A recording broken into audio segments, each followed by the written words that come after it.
Alors les mecs, cette vidéo n'était absolument pas prévue, mais depuis la sortie du 1158, il y a un débat autour du roi Harald et de son choix d'affronter Xébec pour rejoindre le gouvernement mondial.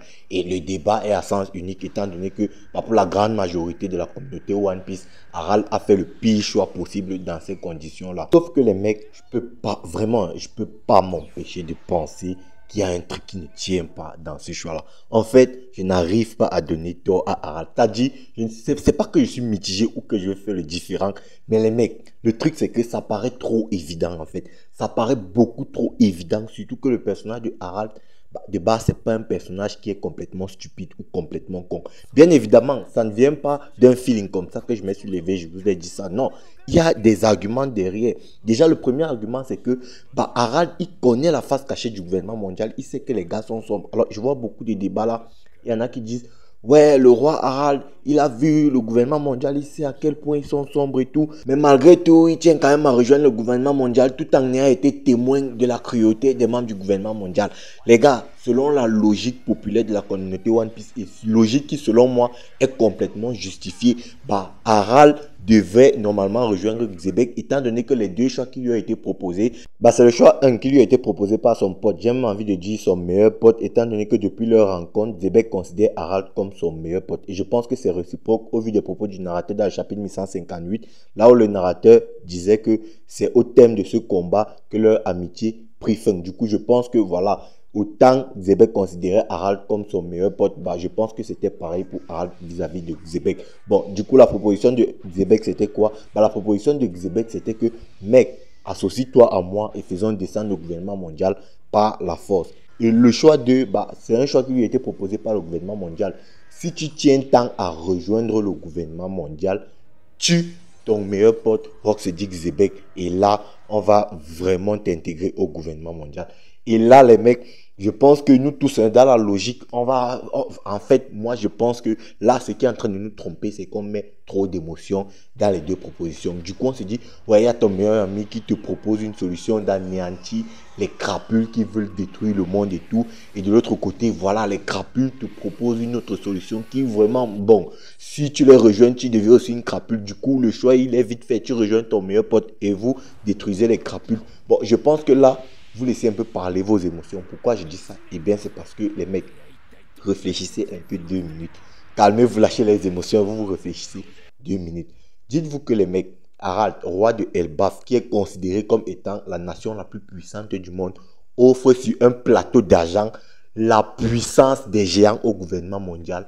Mais le gouvernement mondial titube et ils ne veulent pas que Elbaf intègre et rejoigne le gouvernement mondial. C'est pourquoi les amis, moi je vous ai dit depuis que je suis très mitigé. De toutes les façons, je ne veux pas trop donner mon avis vis-à-vis de cette situation-là. En fait, je ne donne pas souvent mon avis vis-à-vis de ce genre de situation-là. Dire si un personnage est bon ou mauvais à cause de ses choix et tout.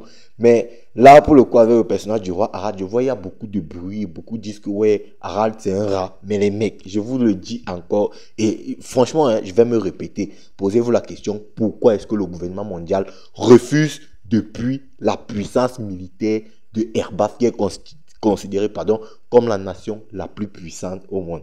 Posez-vous d'abord cette première question. Je pense que, franchement, quand on aura, comment dire, le fin mot de cette histoire, il y aura beaucoup qui vont retenir leur veste et se diront, ah ouais, Harald avait raison. Ah ouais. En fait, je le sens, frère. Je le sens. Et les mecs, il y a trop. En fait, cette histoire est trop ambiguë. En fait, elle est trop évidente pour que. En fait, le truc, c'est que on nous présente trop Harald comme ce rat-là. Il n'y a aucune ambiguïté et c'est ça qui rend cette histoire vraiment très suspecte. Maintenant, il y a un autre argument qui me pousse à ne pas considérer Harald comme étant un rat et l'argument en question concerne Barbe Noire. Alors, où est-ce que je vais en venir en parlant de Barbe Noire? Les mecs, je vais encore vous poser une question. Pourquoi, à votre avis, Garp est actuellement tenu captif sur Ashinosu? Les mecs, c'est juste parce que Barbe Noire veut l'utiliser comme monnaie d'échange pour intégrer le gouvernement mondial. Les mecs, Barbe Noire veut intégrer le gouvernement mondial, mais personne ne le considère comme étant un con. Pourtant, on sait que Barbe Noire, c'est un pirate. De l'autre côté, Harald veut faire pareil, mais tout le monde le considère comme un con. Les mecs, c'est pourquoi je vous dis qu'il y a un truc derrière cette histoire que on ne saisit pas réellement quel est le fond de cette histoire. Parce que les mecs, dans le chapitre 1158, tu as un Harald qui dit, malgré le fait que, malgré la stupidité des dragons célestes, bah, eux, ils ont quand même la possibilité de me faire intégrer le gouvernement mondial. Et c'est ce que Barbenois veut faire. Barbenois veut transformer la ruche en un royaume et faire intégrer la ruche au gouvernement mondial. Alors, est-ce que le plan de Harald depuis, ce n'est pas de détruire le gouvernement mondial de l'intérieur depuis? Parce que tu as Harald qui offre la puissance militaire des géants de Erbaf au gouvernement mondial sur un plateau d'argent et le gouvernement mondial refuse. Et de l'autre côté, bah, on sait que Barbenois lui aussi veut intégrer le gouvernement mondial, mais le gouvernement mondial refuse. Frère, franchement, les mecs, moi je vous dis, hein, vous allez très vite retenir vos vestes parce que je sais pas, mais il y a un truc qui me dit Harald, il n'a pas tort. Il y a un truc, les mecs, qui me dit Harald, il n'a pas tort, les mecs. En fait, les deux personnages, c'est-à-dire Harald et Xebec, veulent la même chose, mais ils ont un procédé complètement différent.